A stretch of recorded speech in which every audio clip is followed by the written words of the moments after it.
জাতীয় নির্বাচন ঘোষণার পর ফের একবার জনরোষে উত্তাল বাংলাদেশ। ভোট প্রচারের সময় আততায়ীর গুলিতে ইনকিলাব মঞ্চের আহ্বায়ক শরীফ ওসমান হাদির মৃত্যুর পর নতুন করে জ্বলে উঠেছে বাংলাদেশ। জনরোষ থেকে রেহাই পাননি সাংবাদিকরাও।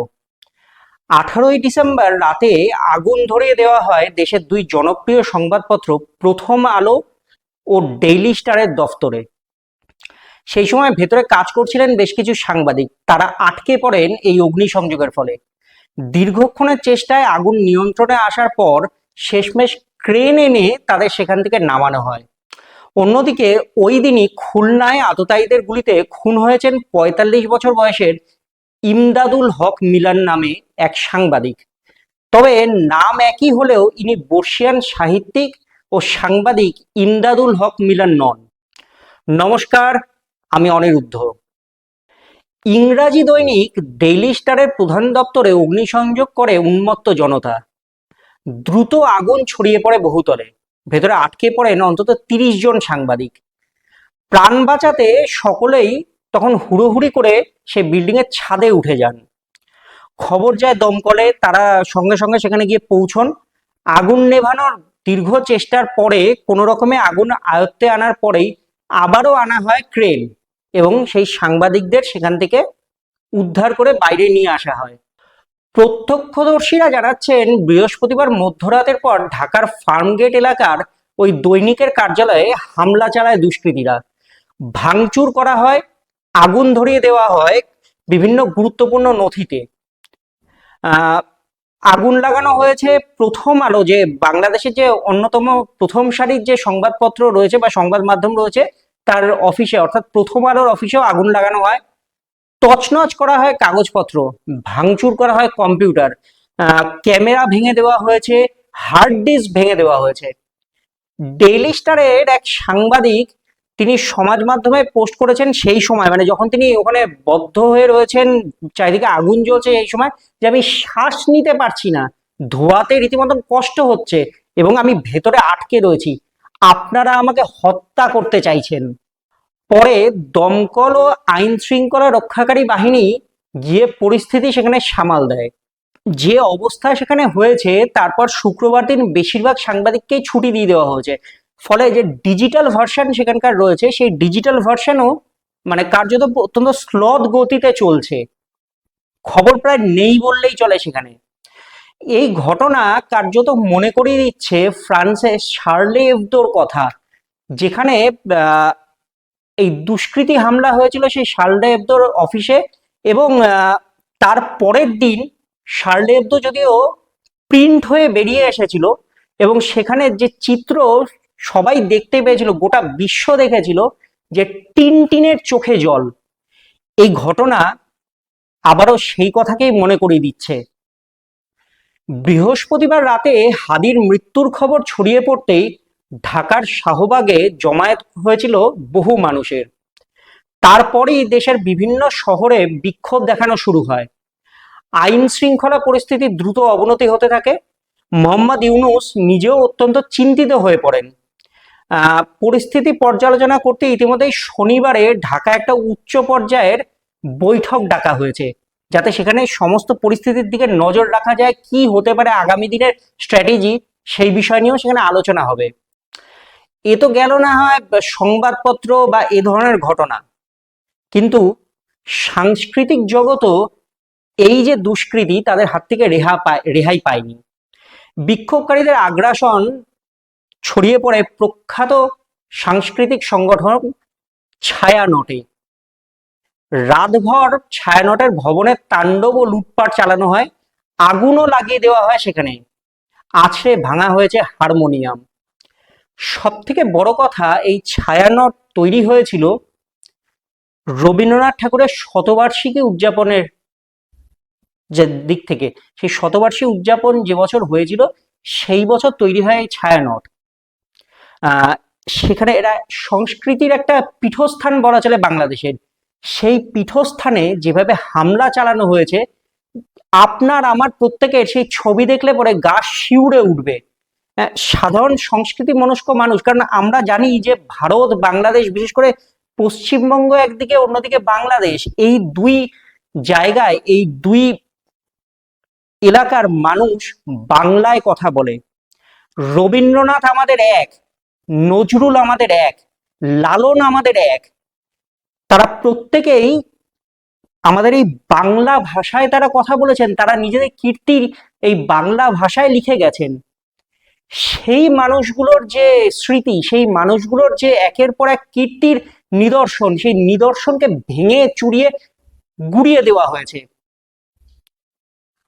মানে অদ্ভুত ঘটনা, সেখানে আগুন লাগিয়ে দেওয়া আছে হারমোনিয়ামে, তবলা থেকে শুরু করে সমস্ত কিছু ভেঙে ফেলা হয়েছে,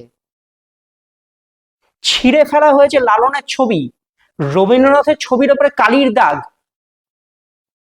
নজরুল ইসলাম যিনি কিনা বাংলাদেশের জাতীয় কবি, তার ছবি কালি দিয়ে কেটে দেওয়া হয়েছে। কি নৃশংসতা ভাবুন তো।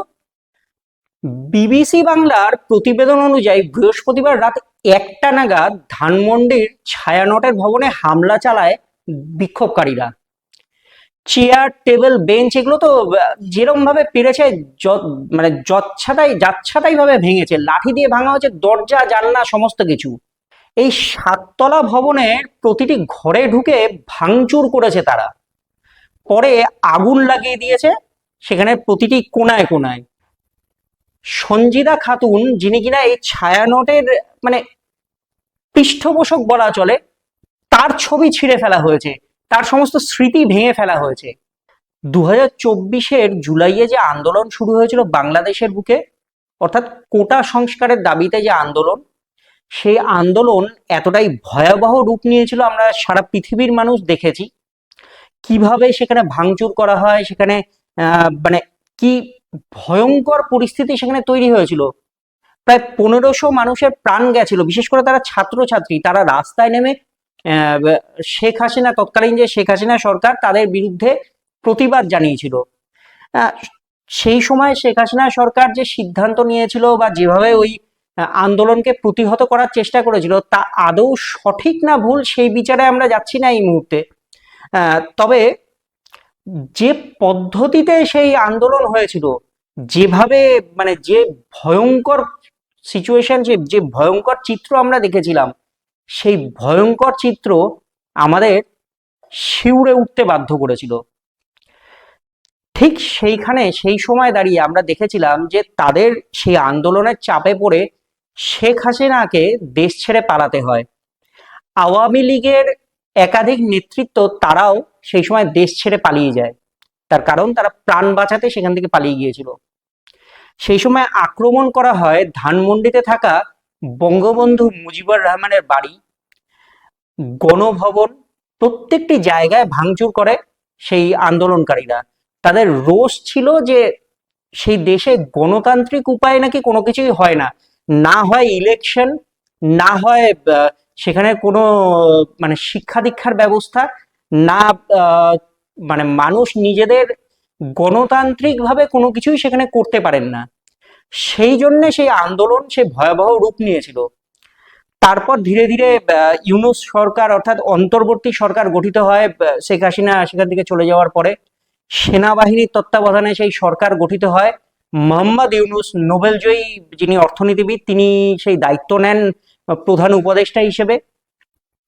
তারপর সময়ে সময়ে আমরা দেখেছি সেখানে মৌলবাদীরা, সেখানে যারা মানে উগ্রপন্থী, যারা মানে উগ্র মানসিকতার যারা, তারা ধীরে ধীরে দখল নিয়েছে বাংলাদেশের। অর্থাৎ যে আগে যে পরিবেশ পরিস্থিতি ছিল তার থেকে অনেকটাই পাল্টে গেছে গত 1 বছরে বাংলাদেশ। ভারতের সঙ্গে দূরত্ব তৈরি হয়েছে, তার কারণ এই যে যারা আন্দোলনকারী, তারা মনে করত যে শেখ হাসিনা তিনি ভারতের মদতেই এই ভয়ঙ্কর রকমের একটা স্বৈরাচারী সরকার সেখানে তৈরি করেছেন, এবং সেই সরকারের থেকে মুক্তি পেতে এই আন্দোলন। সেই জন্যে কি হয় না, ভারতের বিরুদ্ধে বাংলাদেশে একটা বড় রকমের প্রতিবাদ, একটা ঘৃণা সেটা তৈরি হয়। সময়ে সময়ে কি হয় না, ভারতকে হুমকি দেওয়া থেকে শুরু করে অনেক কিছু আমরা দেখতে পেয়েছি। সেখানকার বিভিন্ন নেতৃত্ব, জামাত থেকে শুরু করে এনসিপি, এই সমস্ত যে সংগঠনগুলো বা এই যে জামাতের মতন নিষিদ্ধ সংগঠন, তারা মাথাচাড়া দিয়ে উঠেছে, তারা আরো মানে ধারে ভারে বেড়েছে এই এক বছরে। তো দফায় দফায় আমরা দেখেছি যে এই আওয়ামী লীগ বা বঙ্গবন্ধুর যে স্মৃতি বিজড়িত একের পর এক জায়গা, সেখানে হামলা চালানো হয়েছে, সেখানে অত্যাচার করা হয়েছে, সেখানে ভাঙচুর করা হয়েছে। নতুন করে যখন আবার সমস্যা তৈরি হয়েছে এই বৃহস্পতিবার থেকে, তখন আমরা দেখেছি যে বঙ্গবন্ধুর যে ধানমন্ডির বাড়ি, যেটা অলমোস্ট ধূলিসাৎ হয়ে গেছিল 2024-এর সেই আন্দোলনের সময়, সেখানে এই আন্দোলনকারীরা আবার নতুন করে হামলা চালিয়েছে। যতটুকুন অবশিষ্ট ছিল, হয়তো একটা সাইডের হাফ দেওয়াল, ভাঙা হাফ দেওয়াল ছিল, সেই দেওয়ালের ওপরে গিয়েও তারা তাদের মানে যে রোষ, জনরোষ, সেটা গিয়ে আছড়ে পড়ে, সেটাকেও তারা ভাঙে। এবং অবাক করার মতন বিষয়, এই যে জনরোষ যে চলছে, যে জনরোষের ফলে যে যে ঘটনাগুলো ঘটছে সেখানে, সেই জনরোষের সময় কিন্তু মানুষ সেখানে ভিডিও করেছে একের পর এক। সেই ভিডিও দিয়ে তারা কি করেছে? সোশ্যাল মিডিয়াতে পোস্ট করেছে। এটা কি তারা ভারতের কাছে একটা বার্তা পৌঁছে দেওয়ার লক্ষ্য ছিল? এই যে নতুন করে যে সংঘর্ষ, নতুন করে যে সেখানে জনরোষ তৈরি হয়েছে, কেন পুলিশ, কেন সেনাবাহিনী তারা সেখানে সেই জনরোষকে ঠেকাতে পারছে না এখনো? কেন সেখানের এই পরিস্থিতিকে সামাল দেওয়ার চেষ্টা করা হচ্ছে না? কেন ইউনূস সরকার সেইখানে এই পরিস্থিতিকে সামাল দেওয়ার জন্য যে নেসেসারি যে স্টেপস গুলো নেওয়া, সেগুলো নিচ্ছেন না?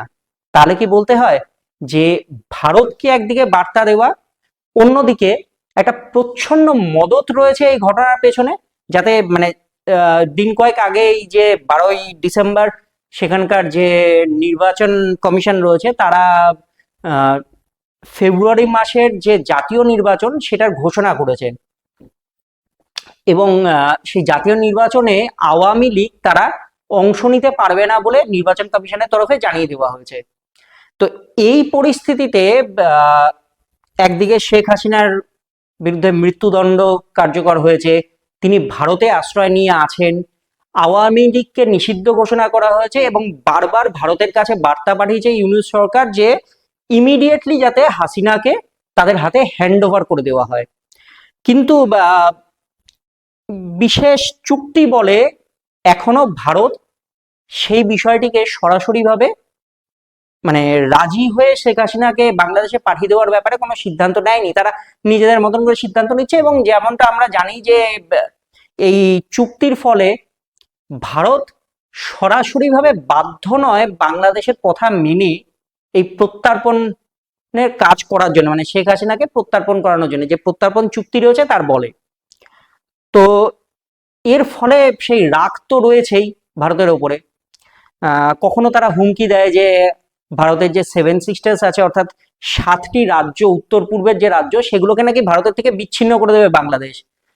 কখনো তারা বলে যে মানে কলকাতা দখল করতে তাদের নাকি আধ ঘন্টা সময় লাগবে। মানে অলীক কল্পনার অনেক কিছুই তারা বলে ঠিকই, গত এক বছরে অনেক কিছু তারা বলেছে, বড় হাস্যকর কিছু বিষয়ও তারা উল্লেখ করেছে। কিন্তু সব থেকে বড় কথা হলো গিয়ে, এই যে নতুন করে যে সংঘর্ষ সেখানে ছড়িয়েছে, সেই সংঘর্ষ কিন্তু অন্য বার্তা একটা বহন করছে। এবার আসা যাক যে প্রসঙ্গ নিয়ে আমরা শুরু করেছিলাম, যে শরীফ ওসমান হাদি, তাকে তিনি গুলিবিদ্ধ হয়েছিলেন দিন 6 আগে বাংলাদেশের রাস্তায়। তিনি গুলিবিদ্ধ হন কারণ তিনি এবারে যে নির্বাচন, যে জাতীয় নির্বাচন যে রয়েছে বাংলাদেশে, সেই নির্বাচনে তিনি অংশ নেবেন বলে ঠিক করেছিলেন, এবং ঢাকা 8 যে কনস্টিটিউয়েন্সি রয়েছে সেখান থেকে তিনি নির্বাচনে লড়বেন, এমনটাই তিনি ঠিক করেছিলেন। ভোট প্রচারে তিনি বেরিয়েছিলেন, ভোট প্রচারে বেরিয়ে তিনি গুলিবিদ্ধ হন, মাথায় গুলি লাগে তার, এবং শরীরের অন্যান্য জায়গায় গুলি লাগে। তারপর তিনি আহত অবস্থায় হসপিটালে প্রথমে ভর্তি হন। ইউনূস সরকার তারা সিদ্ধান্ত নেয় যে তাকে বেটার ট্রিটমেন্টের জন্য ইমিডিয়েটলি সিঙ্গাপুরে শিফট করা হবে। হলেও তাই তাকে শিফট করা হয় সেখানে, এবং শিফট করার পরে সেখানে ট্রিটমেন্ট শুরু হয়, কিন্তু ক্ষত এতটাই বেশি ছিল যে তাকে বাঁচানো সম্ভব হয়নি। তার এই মৃত্যুর পরই এই জনরোষের দেখা দেয়। কিন্তু প্রশ্ন হলো যে এই যে যে মানুষটাকে নিয়ে এত ঘটনা, এই যে আগুন জ্বলছে গোটা বাংলাদেশ জুড়ে এই মুহূর্তে, সেই মানুষটা, সেই শরীফ ওসমান হাদি আসলে কে? তার নাম কেন এত বিশালভাবে ছড়িয়ে পড়েছে বাংলাদেশে? কি তার ভূমিকা বাংলাদেশের রাজনীতিতে? বাংলাদেশের সাম্প্রতিক রাজনীতিতে তার নাম খুব অল্প সময়ে আলোচনার কেন্দ্রবিন্দুতে উঠে এসেছিল, কখনো তার তীব্র সমর্থনে, তো কখনো তার প্রবল বিতর্কে। হাদির রাজনৈতিক উত্থান ছিল মূলত 2024 সালের গণ অভ্যুত্থানের পর। তার আগে পর্যন্ত তিনি মূলধারার কোন রাজনৈতিক দলের সক্রিয় নেতা ছিলেন না। শিক্ষা জীবন থেকে সামাজিক ও সাংস্কৃতিক কর্মকাণ্ডে যুক্ত থাকলেও দলীয় রাজনীতিতে তার সরাসরি যোগ চোখে পড়েনি। তবে 2024-এর কোটা সংস্কার আন্দোলনের প্রধান মুখ হয়ে ওঠেন তিনি। জুলাই অভ্যুত্থান পরবর্তী সময়ে বাংলাদেশে শেখ হাসিনার আওয়ামী লীগকে নিষিদ্ধ ঘোষণা করার দাবিতে হওয়া আন্দোলন, যে সব আন্দোলনের সময় যে সমস্ত নেতা অগ্রণী ভূমিকা নিয়েছিলেন, হাদি তাদের মধ্যে একজন অন্যতম। বলা যেতে পারে হাদির রাজনৈতিক উত্থান হয়েছিল এই আন্দোলনের সময় থেকেই। জুলাই আন্দোলনের পর হাদির নেতৃত্বে ছাত্র জনতার একটা অংশ গড়ে তোলে রাজনৈতিক ও সাংস্কৃতিক সংগঠন ইনকিলাব মঞ্চ।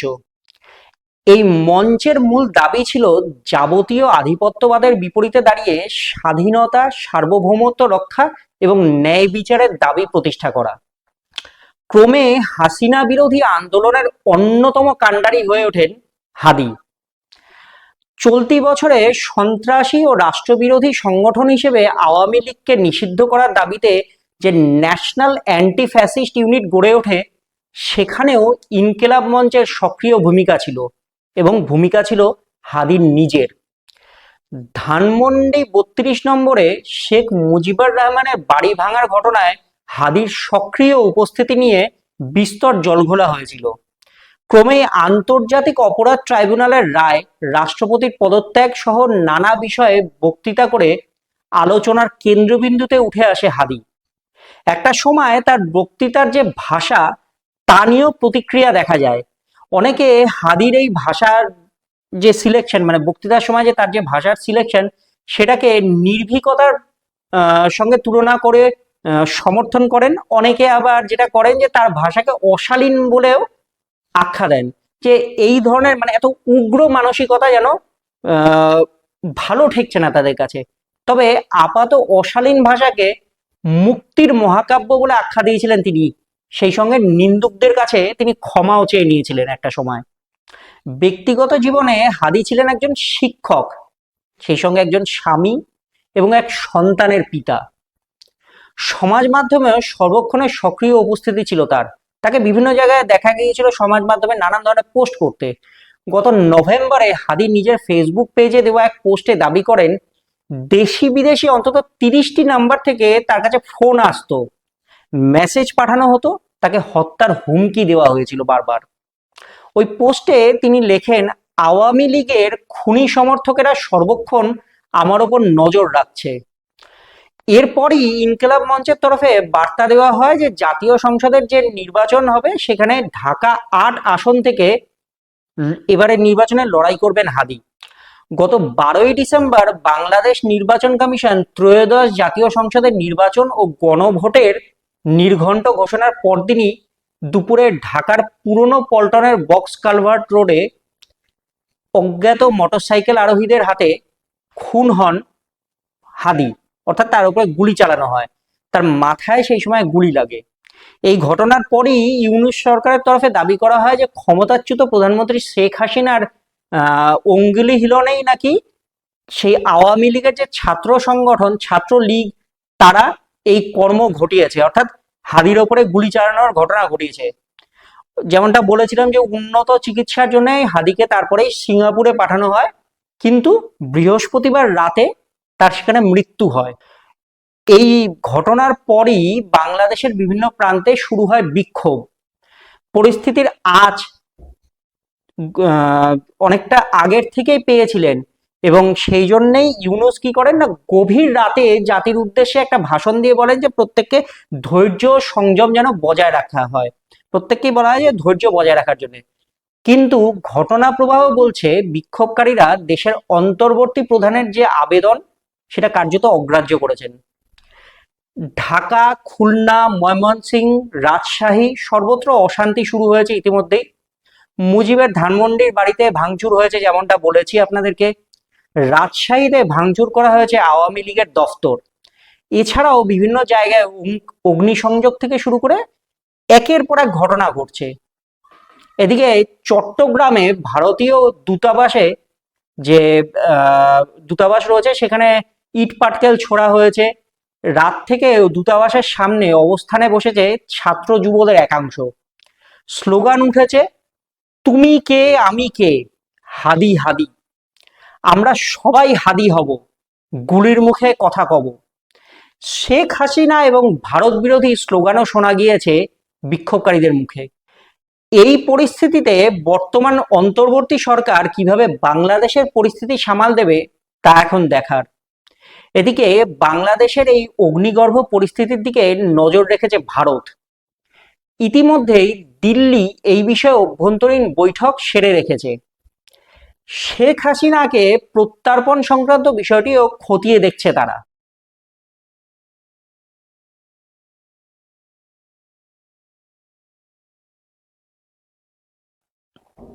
এই ধরনের ভিডিও দেখতে সাবস্ক্রাইব করুন দি এজ ডিজিটাল চ্যানেলটি, সেই সঙ্গে বেল আইকনটিও ক্লিক করে দিন পরবর্তী ভিডিওর নোটিফিকেশন পাওয়ার জন্য। আমাদের ফলো করুন সোশ্যাল মিডিয়া পেজ ফেসবুক ও ইনস্টাগ্রামেও। ভালো থাকুন।